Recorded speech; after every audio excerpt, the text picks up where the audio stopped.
Welcome to Flourish Fully Radio and welcome to all my listeners. Today I'm really excited about speaking with Dr. Samuel Milham. He's a physician and an epidemiologist specializing in public health. He has more than 100 scientific publications dealing with the health effects of electricity. He was awarded the Ramazan Prize for his pioneering work in describing the occupational cancer risks of electromagnetic fields. Dr. Milham first alerted the world about the major link between exposure to electromagnetic fields and human disease. His book, Dirty Electricity, now in its second edition, is the go-to book on EMF. It's a book written with a lot of sensitivity and packed with information. Welcome, Dr. Milham. Well, morning. Morning. For our audience who doesn't know, could you tell us what electromagnetic fields are? Oh, you can't see them, taste them, touch them, or feel them, but anytime current passes through a wire, it puts off electromagnetic fields. I think there's still some confusion about what to measure.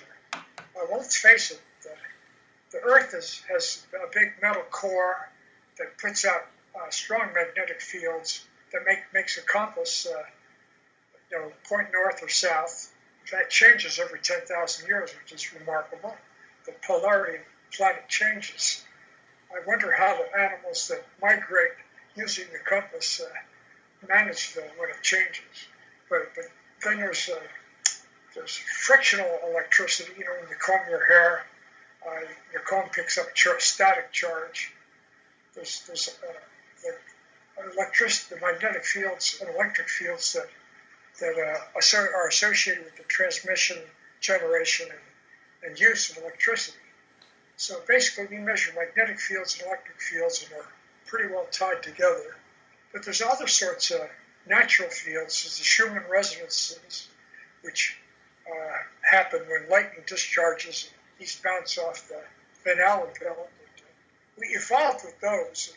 They are at the same frequencies as our brainwaves. So I don't think it's coincidental. I think we evolved with those. And unfortunately, we did not evolve with all this stuff that happened since Edison began wiring up our planet in the 1800s. Right. Well, you wrote, when Edison began wiring New York City with a direct current electricity distribution system in the 1880s, he gave humankind the magic of electric light, heat, and power.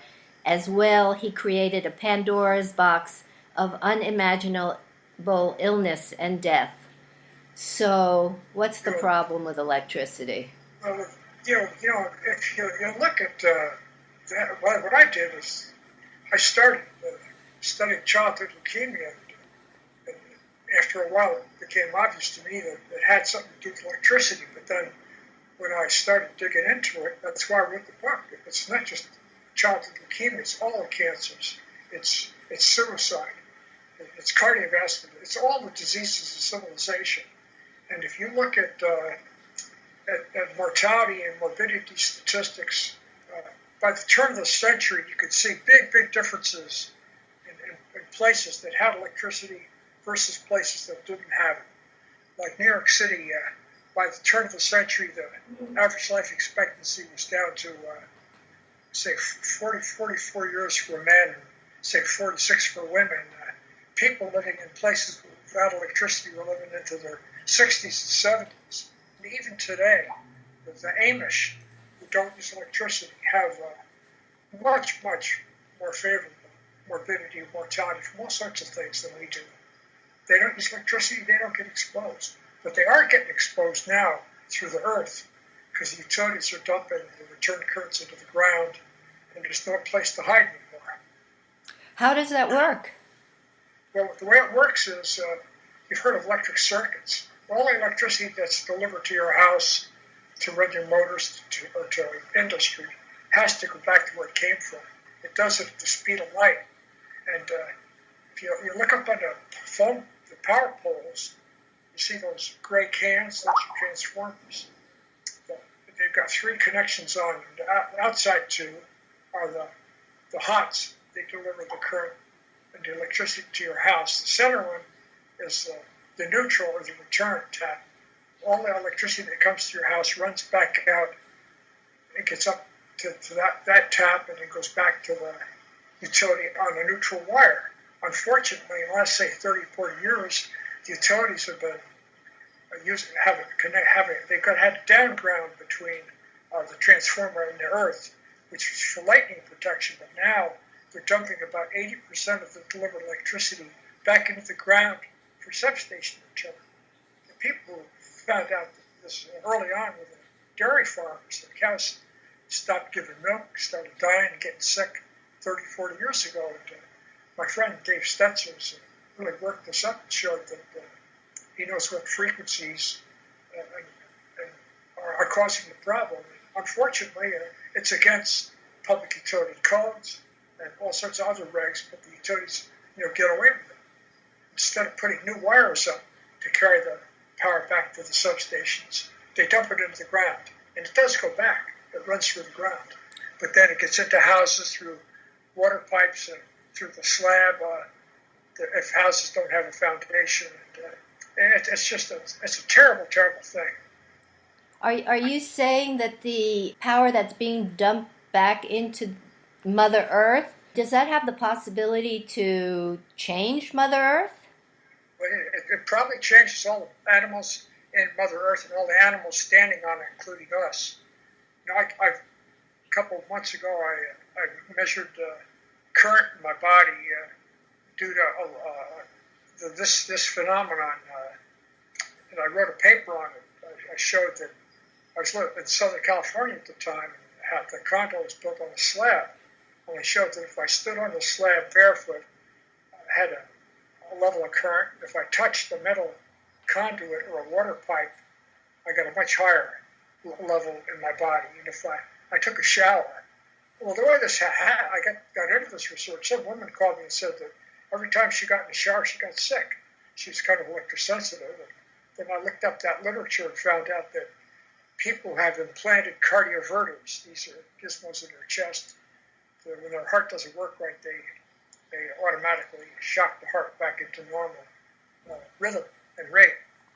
The people with those devices, their cardioverters were failing in the showers for the very same reason, because when they touched the shower handle, they're putting current in their body, which messed up this electric device in their chest. So, unfortunately, once the stuff is into the ground, it gets into everything that's connected to the ground, including us, and animals and cows, and metal structures connected to the earth. And it's called stray voltage. It's a misnomer. There's nothing stray about it, because they intentionally put it there for substation return.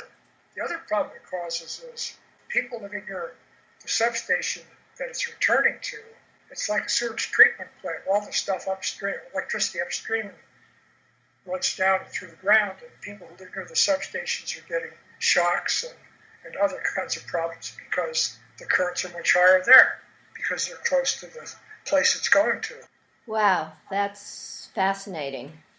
Sickening is what it is. Yes, absolutely. Well, I'm interested in the mitochondria, and the mitochondria are all about electron transport. And here we're getting bad bombardment that makes the mitochondria unable to cope with that level. Let's face it, our bodies are an electrochemical soup. Everything works electrically.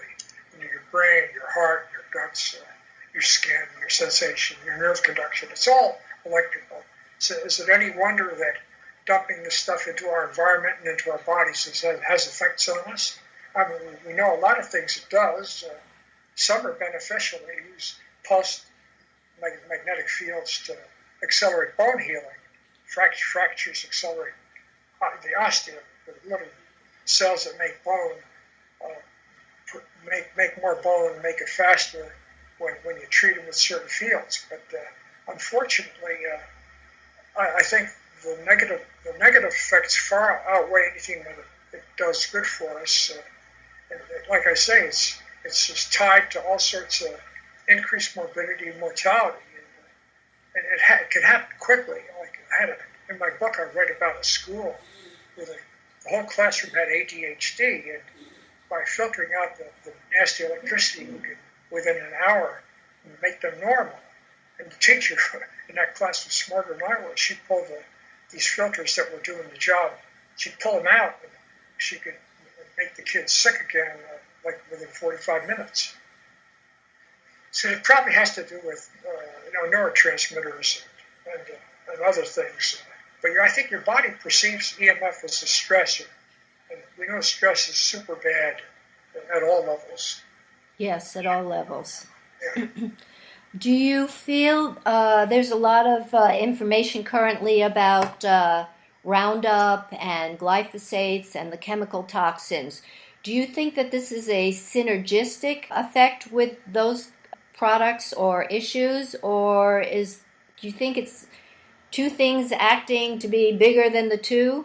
But there could be some synergism, but if you look at the timing, this business with this morbidity and mortality was in full bloom before those chemicals were invented. And this goes back to the late 1800s. By the turn of the century, you can see huge differences in urban-rural mortality and morbidity. Even today, you don't see the major leukemia of childhood and these diseases in places that don't have electricity. Sub-Saharan Africa, some parts of India, real rural areas, they just don't have it. The pesticides and the herbicides, they came on after World War II. Yes, they did. What do you do to protect yourself? Well, avoidance is the best thing. I mean, I never ever put a cell phone up against my head. I've got filters that I get from Stetson Electric in my house to get the high-frequency transients down to a manageable level. And with this computer I'm looking at you right now, I found out just by sheer chance that if I touch the console, it puts really high currents into my body. And I found out that by attaching a USB to a ground on my computer, I can prevent myself. I'm not home right now, so I don't have it, so I don't dare touch the console except to shut it off. Everyone like this in the country, people are using it, putting their hands on it, they're getting carcinogenic levels of electric current into their bodies without knowing it. I've called the company, and they won't do anything about it. There's a USB cord that you can get that goes in. I fabricated it. I have a friend who fabricated it. What he did is he just went to the hardware store and bought a 3-prong plug, and we just basically soldered the USB to the ground plug, the little round plug, and that I bought from the hardware store. So it basically runs, attaches an outlet ground to my device, my computer, and it gets rid of that stuff. The only time I see it is when the power cord is plugged in, but it's plugged in all the time. Is that commercially available? I don't think so, but it's not hard to make. I suppose if you look, I've never tried to look for one commercially, but I'm sure some genius that probably markets it. Okay, tell me exactly what I should Google for that device. Just what you want is an outlet ground connection to that's got a USB on it. Okay. Made it all I needed was a soldering iron and a plug from the hardware store, and I did it. Yeah, I have not heard anybody talking about that. That's huge. I mean, of course, all the radiation emitted from the screen and all that, but actually touching the keyboard and absorbing all that bad electricity is another story. That's for sure. But this isn't the only devices. Lots of other devices that I'm sure have the same problem. And I'm really disturbed about the big trend toward variable frequency drives, or variable speed drives on electric motors. You can't buy an air conditioner without these anymore, and they inject a whole bunch of this horrible stuff into your wiring and into your life. And the solar and wind power, they're bad because if they just make the DC direct current, it's fine, but the inverters that they all have to attach them to the grid, they make bad news. And that's another problem with the cell towers. All the cell towers run on direct current. All transmitters use direct current, and they can't buy that from the utility. So they take the utility AC and change it to DC. And the inverters that do that put this dirty electricity back into the wires. That was the problem in the school that I report on in my book.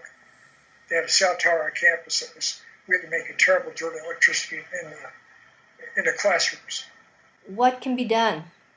Well, there's a lot can be done, but unfortunately, there's just so much money in the cellular industry and in the utility industry that they don't do anything. They bought off the regulators and the public utility commissions, and so far I haven't been able to do anything. I can't get most of the schools to do anything, and they're still citing cell towers in churches and in schools and on campus. And all of it's bad. And look at it. I'll be in my grave many, many years before anybody pays attention to this, but they'll look back and say, hey, Milham was right. And ultimately something will get done. But, I lived through cigarette smoking and asbestos. It just took 40, 50 years before anything happened. And this is a new ball game. And there's so much money floating around. Yes, it's a travesty for sure. In reviewing your book, you write letters to different organizations pointing out issues, health issues. No response. And no response. So what can a community of interested people do?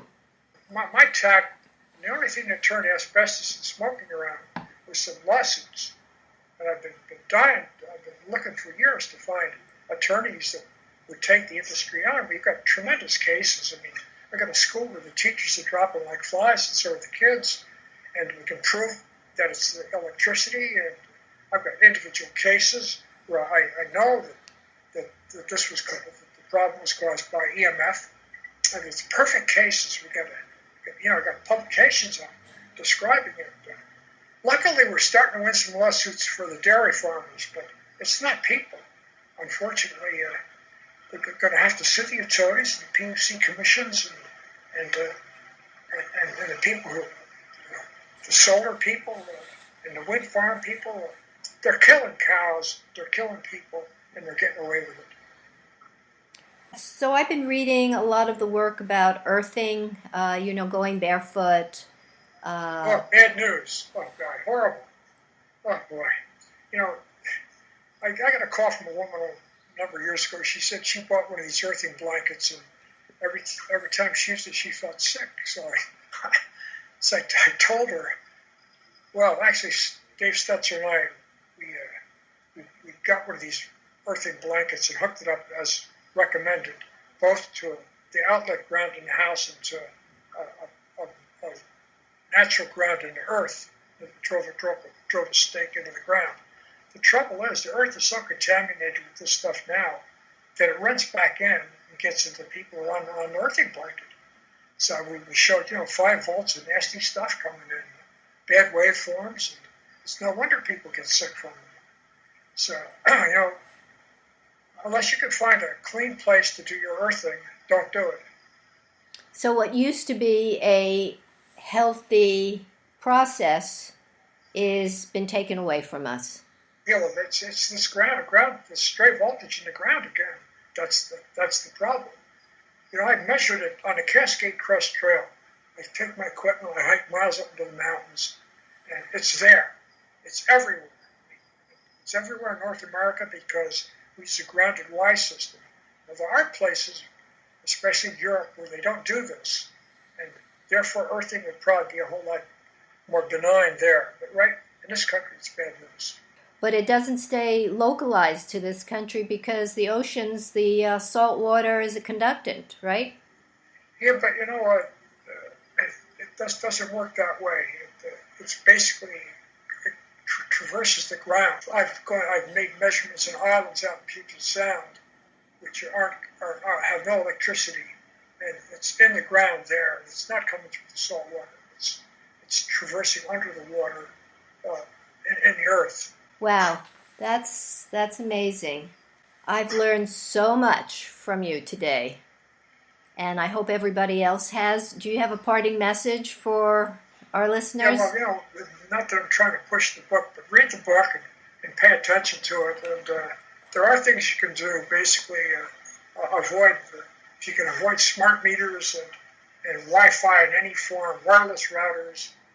The single appliance I find that causes the most problems are these cordless DECT phones, DECT phones, digital enhanced cordless telephones. Those are horrible. The base unit is put in RF. I tell people, buy a cheap AM portable radio, tune it off station, and walk around your house or your office, and any place it howls with static, you've got a terrible problem of your exposure. And the DECT phones do it, and your microwave oven does it, and your computer does it. Anything that's got a charge in it does it. So it kind of shows you what to avoid, and a lot of times you get sneaky exposures that you don't know about that the radio will pick up, like from your neighbors. Right, right. So you buy an inexpensive AM FM radio and Just tune it on AM. Turn it on AM. And tune it off station, between stations. So you get that white noise. Yes. And you can check it with your microwave. Just get near your microwave with it. And you see like 20 feet away it'll howl. So, and then you know what to listen for. And you find it everywhere. in buildings, and schools.